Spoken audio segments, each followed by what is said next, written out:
নমস্কার বন্ধুরা, আজ তোমাদের জন্য নিয়ে এসেছি একটা ভিন্ন ধরনের রেসিপি। আমরা সবাই এই শীতকালে ফুলকপি খেতে খুবই ভালোবাসি, কিন্তু ফুলকপির পাতাটা বেশিরভাগ সবাই ফেলে দিই। কিন্তু আজ এই ফুলকপি পাতা দিয়ে অসাধারণ একটা রেসিপি করে দেখাবো, যেটা তোমাদের খুব ভালো লাগবে এবং গরম ভাতে এটা জমে যাবে। তো তার জন্য কি কি লাগছে আমি প্রথম থেকে শুরু করছি।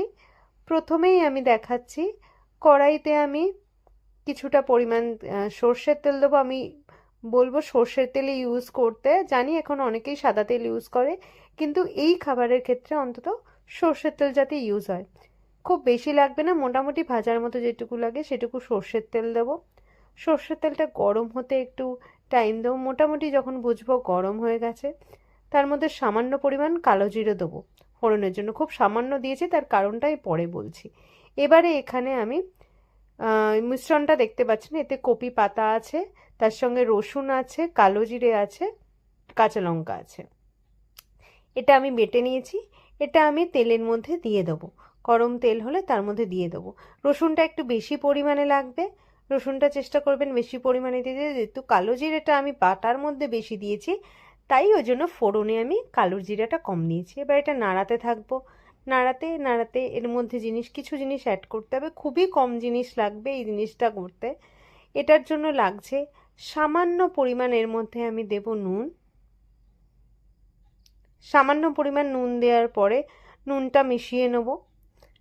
তারপরে এর মধ্যে দেবো নুনটা স্বাদ মতো, যে যার স্বাদ মতো নুনটা দেবে, কেউ বেশি খায় কেউ কম খায়। এর মধ্যে দেবো একটু মিষ্টি, খুব সামান্য মিষ্টি দিতে হবে, যাতে সেটা নুনটাকে ব্যালেন্স করে।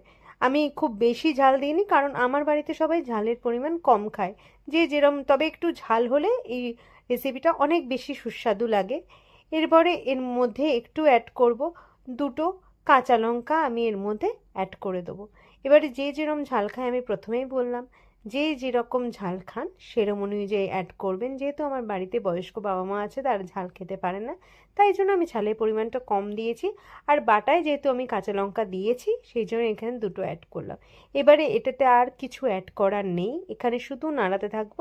এটা যতক্ষণ জল শুকিয়ে একদম শুকনো হবে সেটা অবধি ওয়েট করব। আর কিছু এতে দেওয়ার নেই আমার, এটা হতে থাকবে। হয়ে গেলে এই যে এটা এরকম জল শুকিয়ে একদম